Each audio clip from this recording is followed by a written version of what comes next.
अस्सलाम वालेकुम। पाकिस्तान जी अवाम के इस्लाम पेश कयां थो। कल मूं वटि हिकिड़ी वीडियो आई हुई इरशाद रिझाणी साहब जी, जिन खे सरेआम रोड ते क़त्ल कयो वियो ऐं हू बार बार विझाईंदो रहियो, फरियाद कंदो रहियो त मूंखे अस्पताल जे हवाले कयो। उते न पाकिस्तान जी का पुलिस पहुती, न ही अहिड़ी का सिक्योरिटी पहुती जेका उनखे हॉस्पिटल ताईं पहुचाए। ऐं हू इंसान नुमा हैवान, कुत्तो, गलील, ज़लील, बेगैरत इंसान रहीम शाह, तालिबान सां जुड़ियल इंसान, जंहिंजा 1000 केस मथां अथसि दहशतगर्दीअ जा, उहो कुत्ते वांगुरु खुली कराची जी सड़कुनि ते भौंकंदो रहे थो ऐं माण्हुनि खे खाईंदो रहंदो। ऐं पाकिस्तान जी गवर्नमेंट चुप आहे। उते सिंधियुनि जी आहे, सिंधी गैरतमंद आहिनि। अयाज़ पलीजो साहब, तव्हांजी वीडियो असां ताईं पहुती, जंहिं में तव्हां चयो त 100 कलाकनि जो तव्हांखे टाइम ॾियां थो, उन ते फौरी एक्शन खयो वञे।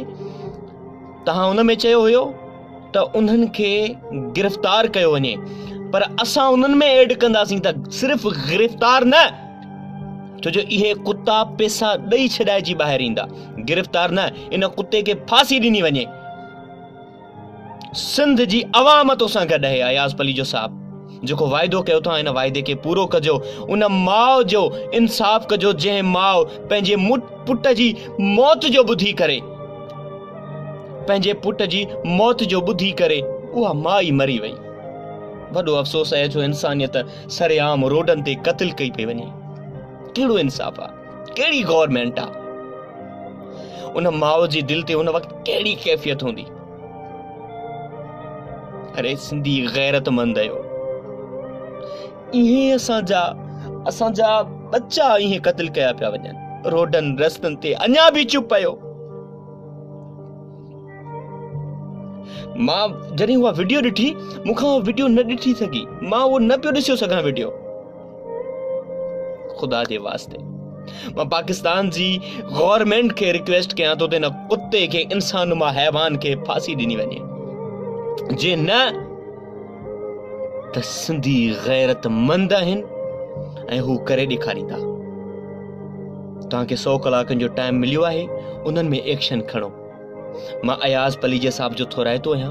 उन सिंध जे लाइ आवाज़ बुलंद कयो आहे ऐं उन आवाज़ में असां लब्बैक चवण लाइ तयारु आहियूं। असीं तोसां गॾु आहियूं। मां हिकु आर्टिस्ट आहियां, हैदराबाद जो हिकु नंढड़ो आर्टिस्ट आहियां, पर असांजी दिलि, जज़्बात ऐं सोच हर तरह सां असीं तोसां गॾु आहियूं।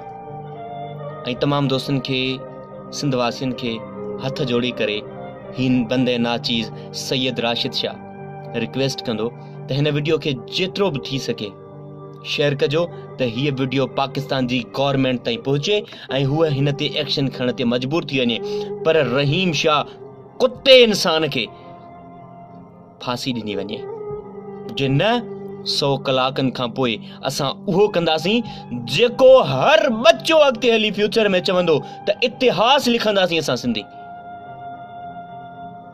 हथ जोड़ी करे चवंदुमि त इरशाद जी मां अॼु बि इंसाफ़ जे लाइ तड़पंदी हूंदी। ख़ुदा जे वास्ते, ख़ुदा जे रसूल जे वास्ते उनखे इंसाफ़ ॾिनो वञे।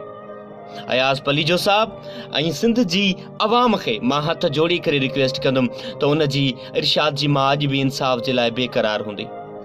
मूंखे उमेद आहे त हिन वीडियो खे शेयर करे अयाज़ पलीजे साहब जो साथ ॾींदा ऐं उन सां क़दम ब क़दम रही करे इरशाद जी माउ ऐं इरशाद खे इंसाफ़ ॾींदा। वसलाम।